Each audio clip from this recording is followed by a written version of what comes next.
Autrefois, les moulins rassemblaient les habitants d'une bourgade. Autour d'eux régnait une activité quasi permanente.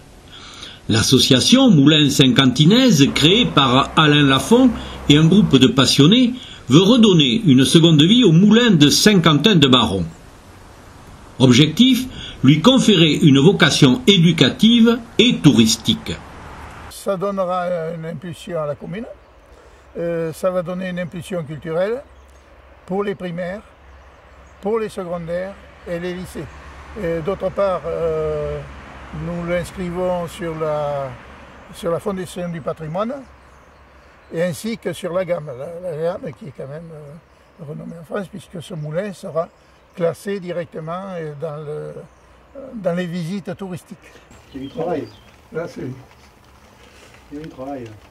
Il y en a pour le moment. Là. Tout est à refaire.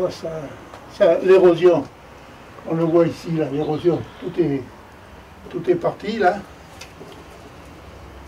Dès l'instant où il n'y a plus la... On a le dessous des linteaux à refaire qui récupère la farine. Et là, il y a un bac normalement. Alors ça récupère la farine ici, puisqu'il y a trois conduits qui arrivent de là. Et je pense qu'on y mettra le compteur, l'interrupteur du compteur.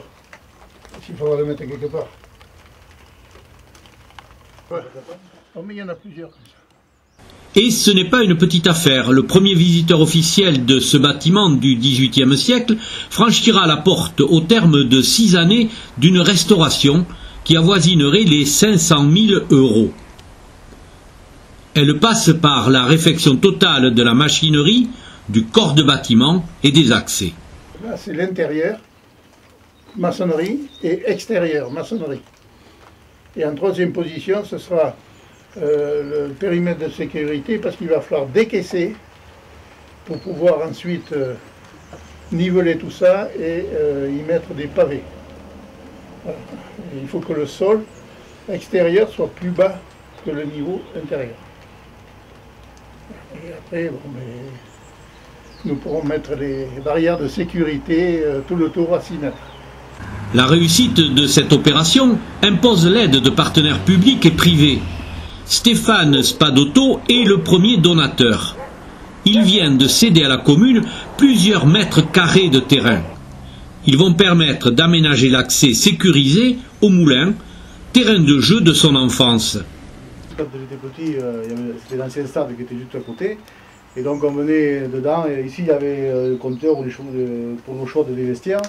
Et donc on venait dedans un peu se faire peur quand on était petit. On se racontait des histoires et voilà. Et donc je suis content qu'il puisse se retrouver ses ailes, et au moins un aspect de moulin, c'est-à-dire avec un toit pointu, les ailes, ça sera sans doute très joli à la suite. Et en plus il fonctionne, il est prévu qu'il fonctionne, donc ça sera encore mieux. On pourra faire des crêpes avec la farine du moulin Saint-Quentin. On se retrouve en 2020 ? Oula, oui.